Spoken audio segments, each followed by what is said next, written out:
Have you ever sought to create a material with unnatural properties? Well, you can with metamaterials. A metamaterial is any material that is specifically engineered to have either a property that doesn't exist in nature or doesn't exist with that specific element. Now, you've actually probably been in contact with many metamaterials and simply just thought they were regular materials.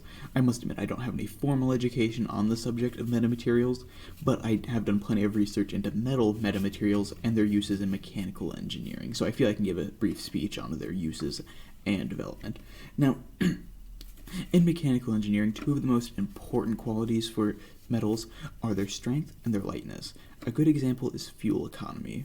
Now, lighter vehicles have a better fuel economy. It takes less gas for them to go forward. Not necessarily they go forward faster. It's just it takes less to move them. So, then engineers have to answer how can they make their cars lighter without compromising the structural integrity. Now, an alloy could be made. An alloy is a mixture of two or more metals just melted down and then mixed together. So let's say you took aluminum, a very light metal, and then steel, a very heavy metal but still very strong, and made an alloy of them. You'd have a metal that was lighter than steel and stronger than aluminum, but it'd be at a sort of middle ground where neither goal would be, it'd be a compromise of metals, whereas you could use a metamaterial and make exactly what you want. You could find a way to completely engineer like say that aluminum, which is light enough to be the preferred metal, but not strong enough to specifically engineer its structure so that you could then have a strong aluminum, but it's still plenty light. Now, those methods of development, there are many, but I'll only go over a few, but hot forming, essentially the metal is heated up to about 850 degrees Celsius, and then cooled to 50 degrees Celsius. The amount of time that it's kept hot depends on like the type of metal it is, or for how strong you want it. It's actually a very simple process. Essentially, you heat the metal so much so it like begins to collapse in on itself because it melts away all like it makes the the particles merge together. Heat treating. It's essentially heat treating, but just done at such a higher level that it can make the metal much stronger. And then transformation-induced plasticity. So this involves altering the microstructure. A microstructure is the surface of a metal when viewed under a microscope up to 25 times. Or up to a 25 times magnifier. Yeah. And the microstructure is looking at the specific bits of steel.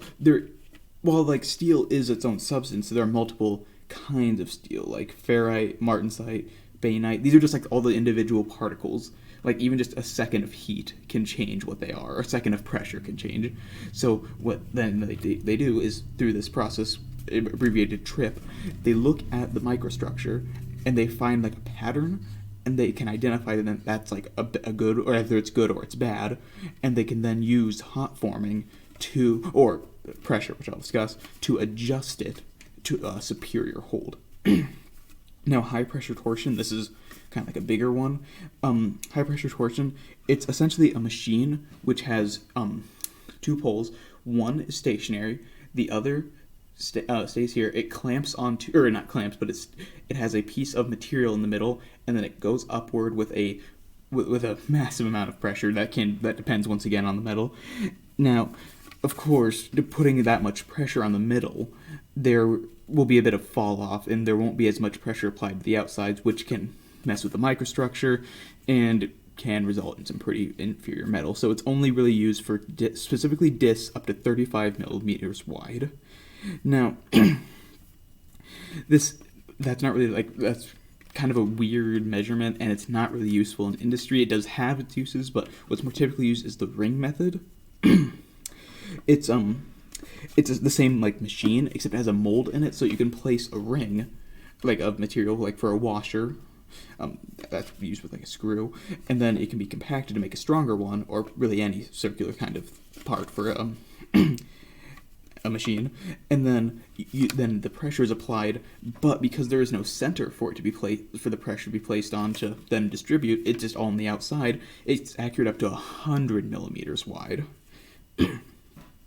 And it can actually produce sheet metal through a pressure called high pressure sliding, which is where So it's a metal bar with like ridges. So there's like just like a perfect rectangular prism through it. You place the material in, then you take a bar of metal and then you push it through and you squeeze it down so that it squeezes the metal out, and that can create metal up to 100 millimeters long, 5 millimeters wide, and 0.6 millimeters thick. So it's typically seen as the best, especially since they can produce sheet metal. But of course, the other ones do have their uses. Now, in conclusion, metamaterials have many uses. Like this is just like a brief sum up of them for the speech, and also this is the most important for mechanical engineering. But they have an infinite number of uses that can begin to improve, that can continue to benefit mankind. And while it may seem like a very high up science that the common person wouldn't really necessarily need to worry about, as long as better metamaterials are being developed,